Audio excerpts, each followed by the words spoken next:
So in order to have Tourette's, you have to have at least 2 motor tics and at least 1 vocal. You mean 1 swear word. I don't get why it has to be a swear word. Why not another word? It can be another word. It can be any word in the English language. It can be poodle or pickle, or to quote Jess Tom, aka Tourette Syndrome, it can be biscuit again and again and again.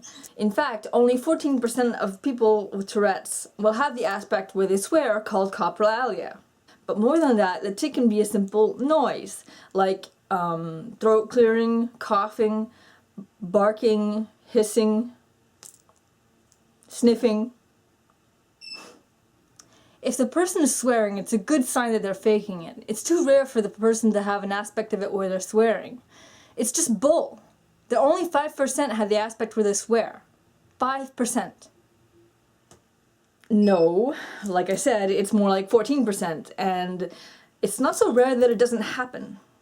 No, it's 5%. I am not going to argue the point with you. Well, then how can we tell a person is faking? Okay, I think the real question is, why would someone fake such an embarrassing illness? They want attention. People don't generally want negative attention, but even if they were trying to fake Tourette's, it would be pretty hard to keep up the charade for the rest of their lives. Well, if a person's tics are super complicated, then it's just a sign that they're faking. Tics are short and simple. Actually, that's not true either. When a person demonstrates a complex tic, like stomping or full sentences, that's what would be called a complex tic. There's no way people use full sentences as tics. I saw this girl on YouTube, and she was not only using full sentences, but she was talking back to herself. Clearly faking. Actually, in several comprehensive lists of tics, they include repeating phrases and talking to oneself. Tics can even be so complex as to be internal, like breathing, bladder, or bowel tics. I'm going to put a few links in the description of such lists so that you can check them out yourself.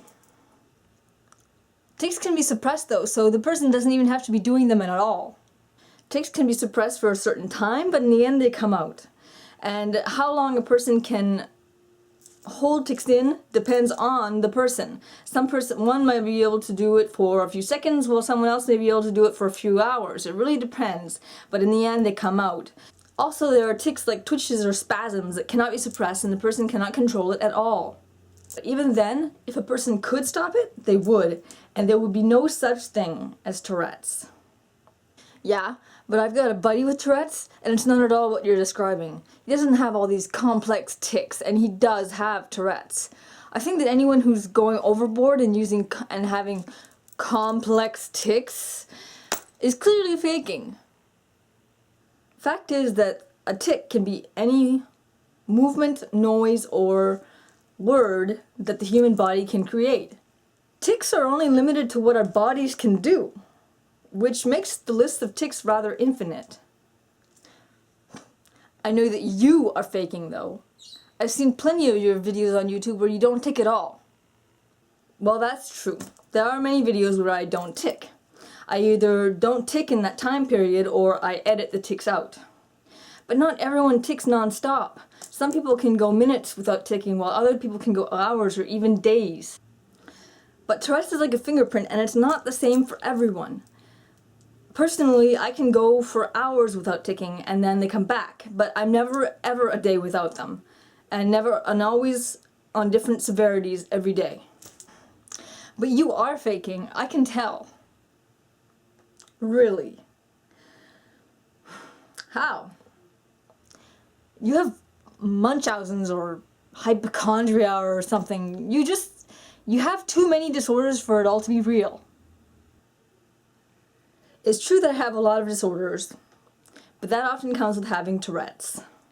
When a person has Tourette's, they also have a much higher chance of having things like OCD, ADHD, temper control, mood swings, anxiety, or even having impulse control disorders like eating disorders or self-harm. But there has to be some way to tell if someone is lying about their Tourette's.